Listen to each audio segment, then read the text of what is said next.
লাগে রে গো। আসসালামু আলাইকুম, আশা করি সব ভালো আছেন।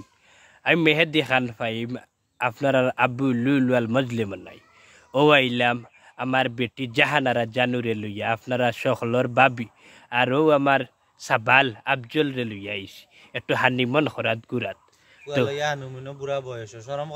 না না ফাঁকানি ফাঁকাইতাই, মা বাপর লগে ফাঁকাইতাই, বুঝছেন এরে। তো পরিবেশটা কিলা লাগে তোমার মা ফুয়ার একটু জানাও চাই আমার দর্শক হলরে।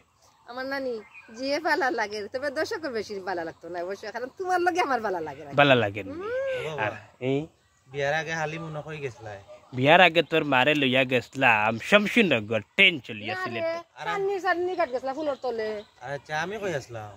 তুই আসলে তো কত বড় আসলাম? তুই তো না বেটা দূর হিবাদি যাই রাফর ফুয়া মাথায় মারতে মারতে হইতে কে হইতে না সমস্যা করে আনতে হইলা কেন ফুলের তলে গেলা সান্নি কাট ভুলে গেছো নিকান। এখানে তো গিয়ে আমরা কফি খাইলাম আর রং চা খাইলাম, মাঝে সার মাঝে মিঠা দিল না, বুঝতে মনে নাই নি তোমার? লাইনা সান্নিঘাট ফুলের তো লাইনা তো কফির দোকান না, লাইনা তো যে আত্মীয়র বাত্মীয় যে গাড়ির টেট বল্টু তার দোকান। হ্যাঁ রে বনে একটা রং চার দোকান আছেন, হোস্টেল আছেন, গেতা আগে তুই হইতা কি দেখতে তো আরে বাবা আসলা তোর বা না না তিত্তা উত্তা আসলাম না। তো ওখানে হইছে গিয়া কিতা জানো নি রে,